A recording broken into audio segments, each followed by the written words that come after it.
Pues esta es la versión larga donde vamos a hablar sobre las conductas altruistas. Se le llaman las teorías de las conductas altruistas y hay un montón de explicaciones que ha intentado dar la ciencia. La ciencia al principio se enfocó, sobre todo a nivel como biológico, en encontrar explicaciones a las conductas negativas, a la patología. Y bueno, gracias a la psicología positiva y al avance de las neurociencias, se ha podido hablar hoy en día más sobre las conductas positivas del ser humano y encontrarle también explicación, ¿no? Desde dónde viene, si somos ontológica y biológicamente buenos o si es algo como social y entonces es algo forzado, ¿no? Y si necesitamos las leyes para su aplicación y para llevarlas realmente a cabo. Entonces, bueno, gracias a la teoría de la conducta del altruismo, donde participan psicólogos, psicología evolutiva, etólogos, biólogos y todos los que se dedican a las neurociencias, es que se han podido desarrollar todas estas investigaciones, ¿no? De acuerdo a las investigaciones, ¿no? Un poco como en resumen, no es algo que sea un comportamiento única y exclusivamente humano, sino que también se ha estudiado en los chimpancés, en los perros, en los delfines, en los elefantes y en las aves, ¿no? Desde los patos, las gallinas, etc, etc. Pero tendríamos que empezar por definir qué es lo que estoy hablando y qué es lo que estoy considerando altruismo, ¿no? Y el altruismo es aquel comportamiento que busca y prioriza el bienestar de otros sin ningún goce o sin ningún beneficio. Probablemente para este punto tú ya tengas una idea o una sensación de incomodidad con la palabra altruismo, ¿no?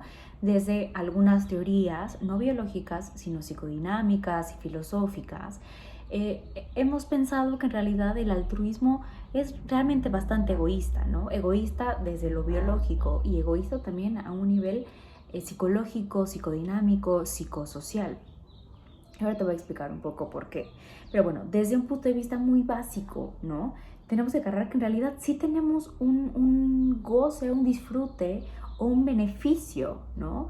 Y eso está bien en términos de que si no tuviéramos un beneficio genético del altruismo, entonces sería una conducta que simplemente se erradicaría, ¿no? De nuestra genética. Recuerda que los genes, desde la teoría del gen egoísta, por ejemplo, busca sobrevivir, ¿no? Entonces, al principio de estas teorías, con la teoría del gen altruista, con la teoría del gen egoísta, ¿no? Hubo como una cierta conflictiva, pero hoy en día se piensa más bien que son complementarias, ¿no? Como el gen es tan egoísta que necesita sobrevivir, tiene todas estas conductas altruistas que están al servicio de la sociedad, lo que llamamos las conductas prosociales, y que vas a ver ahorita cuando hablemos de los beneficios del altruismo, que realmente no son útiles como personas para poder sobrevivir más tiempo en sociedad, ¿no? Entonces, hay otros actos en realidad, no solamente estos como biológicos donde tú ganas, donde el otro gana, ¿no? Sino que realmente te implican a ti un sacrificio, es decir, que implican que te quitan a ti algo o que reducen tu satisfacción de ciertas cosas, ¿no? Cuando yo te doy algo de mi comida, cuando yo me estoy muriendo de hambre, pero eso en realidad no me está produciendo ningún beneficio inmediato, ¿no? Ninguna recompensa en este momento, más bien al contrario, me está quitando algo, me está quitando comida, nutrientes que yo en este momento puedo necesitar, pero que yo elijo compartir contigo. Y estas conductas las vemos también no solamente en personas familiares, que es una de las teorías, sino realmente lo hacemos por cualquier persona en la que veamos en nuestra estación de necesidad, ¿no? Tristemente o a favor de esto, como ya no son tantas las situaciones en las que estemos expuestos a conductas tan radicales en una vida donde gracias a la globalización y al mercadeo tenemos prácticamente todo muy cerca y muy a la mano, son conductas que ya no se ven favorecidas o promovidas, ni se ven como tan comúnmente, pero que no quiere decir que no estén ahí y que no se presentarían si fuera necesario. Entonces, bueno, hay dos teorías, que son las teorías como puramente altruistas y las otras teorías que son pseudo altruistas, ¿no? Las puramente altruistas es cuando realmente no hay nada que tú obtengas de eso. Y las pseudo altruistas, y las pseudo altruistas son aquellas que tú tienes un algo, ¿no? Un algo simplemente por sentirte bien, porque sobrevives más tiempo, o ahorita vamos a ir viendo un poco de qué, ¿no? Entonces, unas de las teorías han sido, por ejemplo, una que es la teoría del altruismo recíproco, que es como yo en este momento te voy a dar algo porque sé que en un momento tú me vas a devolver ese algo. Y acá en México, por ejemplo, se acostumbra mucho eso cuando son fiestas o bodas o los 15 años. Entonces el padrino no sé, de vino, ¿no? Y entonces en la siguiente fiesta de la siguiente familiar, ese padrino de vino ahora es mi padrino de vino y entonces sí nos como dimos algo. Así se acostumbra mucho como en los pueblos y se acostumbraba mucho, cada vez menos, pero sí se acostumbraba. Otro es la teoría normativa, es decir, tengo una norma social de lo que creo que es correcto o incorrecto, que me implica y que me invita a hacerlo, pero no porque realmente crea que es bueno o no. Ahorita te voy a desmenuzar los niveles de moral que existen, ¿no? Otro es la teoría de la reducción de la atención, ¿no? Biológicamente, ver el sufrimiento ajeno duele.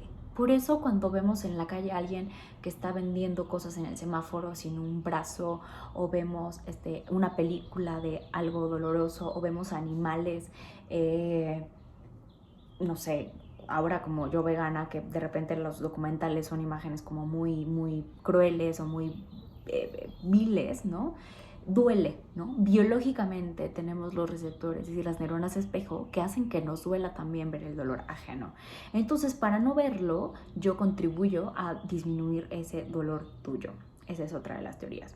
Otra es por parentesco, ¿no? Yo voy a procurar el beneficio o el bien de aquellas personas que son de mi sangre, porque quiero que mi biología, quiero que mis genes sigan perdurando a través de los años, ¿no?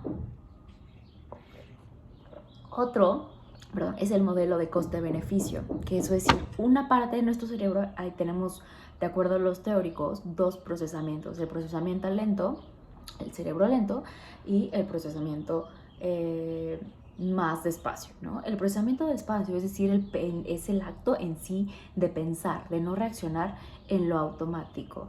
Entonces, esta teoría dice que ocupamos el pensamiento lento para hacer una evaluación de si es algo que nos conviene o no nos conviene y de qué tan viable o no es el que nosotros podamos ayudar a otra persona.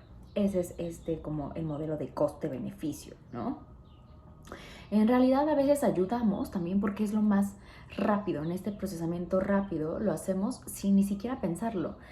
Ahorita vamos a ver un poco de los experimentos, pero es como cuando a alguien se le cae algo en la calle y tú lo tomas y lo recoges, ¿no? No estás pensando ni siquiera ahora que es COVID, ni siquiera estás pensando como, ay, tiene sus gérmenes, ¿no? Simplemente se lo pasas. Eso es como lo que instintivamente, lo que orgánicamente, lo que biológicamente en un procesamiento rápido estamos hechos para responder. Está el altruismo autónomo, ¿no? Que es esta emoción que sentimos por el otro, el afecto que le tenemos al otro. Sobre todo este es como muy común en cuestiones de enamoramiento, ¿no? Que no importa si tú vas a obtener algún beneficio de eso, simplemente lo haces por lo que sientes por la otra persona, ¿no? Está la empatía, ¿no? La teoría de la empatía, que es decir, que tenemos esto que ya hemos hablado, que son las neuronas espejo, que hace que nosotros podamos sentir empatía por los otros, ¿no? Y que no tiene ningún beneficio como tal en ese momento, ¿no?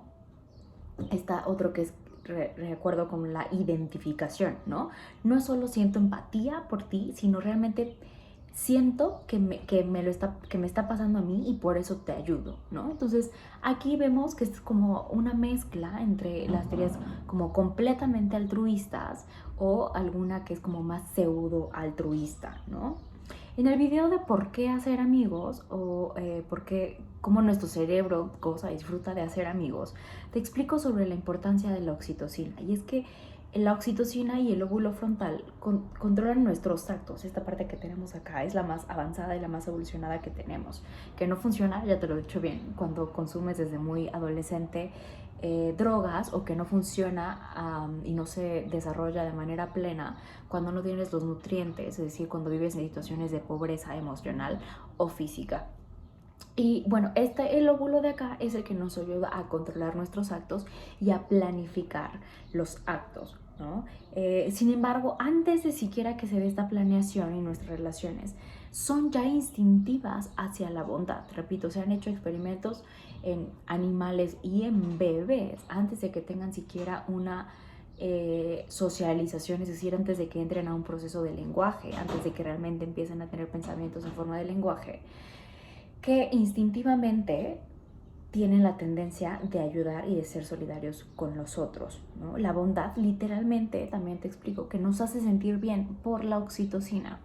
Libera también dopamina y además de la oxitocina. Entonces, algunos de los beneficios, ahí te van, que me encanta, ¿no? Hablar de cómo nuestro cerebro goza, disfruta y promueve el hecho de que seamos buenos entre nosotros es a través de las siguientes cosas. Una es que reduce las situaciones de estrés. ¿Por qué? Porque libera oxitocina y la oxitocina es el antídoto del estrés. Y si disminuye el estrés, que biológicamente hablando es lo que genera colesterol, triglicéridos, ataques cardíacos y arteriosclerosis, que es lo que tapa nuestras venitas y que promueve todo esto, y eventos vasculares cerebrales, la oxitocina, a través del contacto físico, a través de sentirnos conectados con los otros, ayuda a que no tengamos ninguno de estos riesgos, ¿no? Entonces, por eso reduce el estrés, nos ayuda a dormir mejor porque también libera serotonina, y dormir mejor sabemos que es el antídoto y es la clave de la juventud. Libera dopamina, que dopamina sabemos que es lo que se libera con las drogas, así que es algo que nos invita como a querer más porque se siente muy bien, ¿no? Nos hace sentir muy bien y por lo tanto nos invita y nos orienta hacia un pensamiento en mayor optimismo y mayor energía, como una droga, pero natural. Nos hace sentir pertenecientes. Cuando tú ayudas a otra persona, recuerdas que eres parte de una comunidad y eso te hace sentir útil también, ¿no? Y bueno, si crees en el karma, tú dices, bueno, si estoy yo dando algo, eventualmente me regresará algo a mí, ¿no? Si tú crees en eso. Como dice el karma, en realidad recibes más de lo que das. Yo siempre te lo digo así, pero bueno. También te invita a sentirte más agradecido. ¿Por qué? Porque por contraste, por comparación, te hace pensar que hay un otro que está necesitando de tu ayuda. Y te das cuenta de que en este momento tú a lo mejor no necesitaste de esa ayuda, ¿no? Que tú eres alguien que tiene algo que el otro puede recibir. Es decir, que tienes muchos recursos económicos, físicos, mentales, emocionales, que el otro en este momento no tiene y que tú eres capaz de brindárselos y otorgárselos en este momento, ¿no? Por lo tanto, también aumenta tu autoestima, tu autoeficacia, tu capacidad de creer que puedes tener un impacto en el mundo y en las personas, ¿no? Ya hablamos de la oxitocina y cómo eso influye en la disminución del colesterol. Eso nos ayuda a vivir más años, también gracias al sueño, y disminuye todos los pensamientos negativos. ¿Por qué? Por la dopamina, por la serotonina, por la oxitocina, ¿no? Mejora tu respiración. Hay un par de estudios ahí, que sabrás son bastante complejos, pero que después de eso, justo por la oxitocina y por el estado de bienestar que produce, regula tu respiración. Es bastante interesante, pero bueno. También mejora el sistema inmune, que es el que es tu sistema de defensa, que te protege de todas las bacterias y todas las situaciones en las que estamos expuestos, ¿no? De nuevo, gracias a la oxitocina. Y también gracias a la oxitocina y la serotonina disminuye la probabilidad de demencia. Y lo más importante es que creo que te hace sentir sociable, ¿no? Puedes seguramente recordarás en algún momento cuando has sido amable con alguien, que empiezas y puede ser pauta para generar una conversación y más tarde generar una amistad con esa persona, ya sea con tu vecino, ya sea con las personas que conoces, las personas que no conoces. Es interesante porque los estudios demuestran que las personas que sí conoces, es decir, cuando tienes tú un impacto real, no cuando yo voy y dono en el banco y no conozco a la persona que le estoy ayudando, sino cuando realmente vas y te ensucias las manos y te involucras con las personas. Uno, es que las personas realmente sienten más la ayuda, y dos, es que realmente tienes el impacto de todo esto que te acabo de mencionar. Si no, no se recibe de la misma forma. Y ojo, ¿no? No es como, ay, ayudé una vez y ya, ¿no? ayudas una vez y por supuesto que tienes el rush de todas estas, de esta liberación de las hormonas, pero cuando es una ayuda sostenida, ¿no? Es decir, cuando tú dedicas una semana de tu tiempo a promover y estar en contacto con otras personas y ayudar a personas, ¿no? A lo que conocemos como el voluntariado, a un servicio social, ¿no?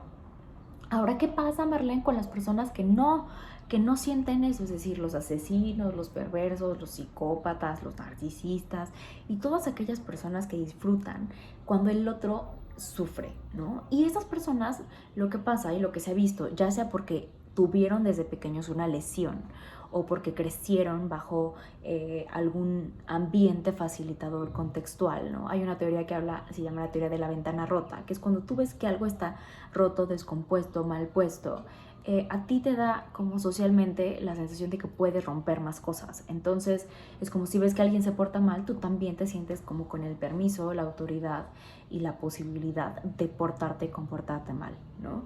Entonces digamos que el ambiente, por supuesto, esas teorías desde siempre, bueno, no siempre, reconocen que tiene un impacto, ¿no? El cómo fuiste criado y no solamente como esto. Recuerda que hablamos de la epigenética y cómo no solamente nuestros genes nos condicionan para actuar, es decir, para tener nuestras conductas, sino cómo nuestras conductas y el ambiente nos impacta y modifica nuestros genes. Entonces, esas personas por lo general tienen lesiones en la amígdala, que es la que regula y controla los sentimientos, donde se almacenan también las emociones, que es el hipotálamo, en el lóbulo frontal, que ya vimos que es con respecto a accionar, ¿no? La planificación, y sobre todo en las neuronas espejo, que son las que promueven los actos prosociales, es decir, a través de la empatía, ¿no? Ver a otro sufrir en realidad es doloroso para la mayoría de las personas y para ellos no, ¿no? Entonces, bueno, ya hablamos de las conductas prosociales, que te digo que son aquellas que benefician en realidad al otro y que hablan de la voluntad para ayudar a ese otro, ¿no? Las actividades de dar, las actividades de compartir, como a través del juego, a través de la cooperación, a través de las actividades y el trabajo en equipo, a través de todo lo que implica una actividad empática. Si tú sientes que por ahí sientes que no se te da muy bien esto, puedes ingresar a actividades y grupos sociales que fomenten estas actividades para que tú puedas también desarrollar estas habilidades en tu cerebro, ¿no? Y si no, si tú eres esos que tienen esta cosa que llamamos generosidad espontánea, ¿no? Como cuando ves que alguien está como con muchas cosas y auténticamente y genuinamente vas y intentas ayudarle, ¿no? Sin conocerlo, sin saber si te estás exponiendo a un peligro, sin nada, ¿no? Esa es la generosidad espontánea, ¿no?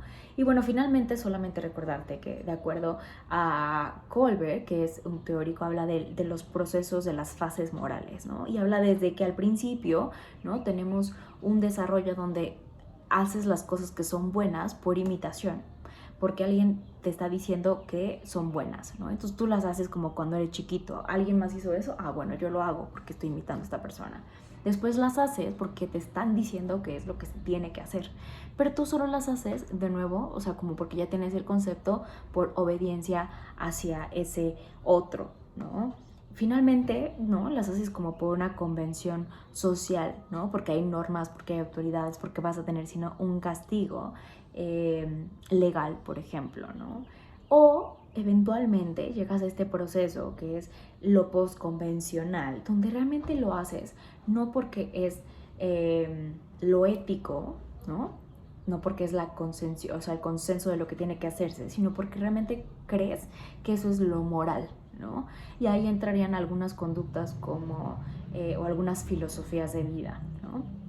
No quiero mencionar alguna porque me va a ver bastante sesgada. Pero bueno, esto es un poco para que te des idea de que realmente estamos hechos desde nuestro cerebro, planeados, codificados, somos esta máquina de evolución tremenda, ¿no? Nuestro cuerpo, nuestro cerebro, para ser ontológicamente buenos. Seguiremos hablando acerca del narcisismo, el perverso narcisista, para que tengas una idea de cómo son, porque por supuesto que también reconocemos que existen personas que son